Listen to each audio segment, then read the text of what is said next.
Il-Partit Laburista fil-Gvern qed iwettaq l-impenn elettorali tiegħu li joħloq xogħol li jixraq lil ħaddiema Maltin u Għawċin. Dan qalu l-Partit Laburista b'reazzjoni għall-istatistika tal-Uffiċċju Nazzjonali tal-Istatistika fejn kienet irreġistrata żieda ta' 3.6% fl-impjiegi full-time.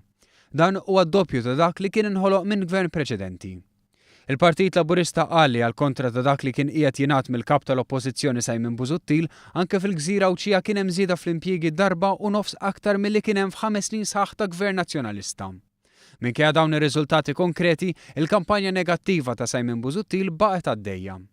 Minkejja li l-istess Busuttil qal li rati tal-qatt laħqu livelli allarmanti, l-istatistika uffiċjali kollha li ħarġet mill-Kummissjoni Ewropea u mill-Uffiċċju Nazzjonali gidbu lill-kap tal-Oppożizzjoni.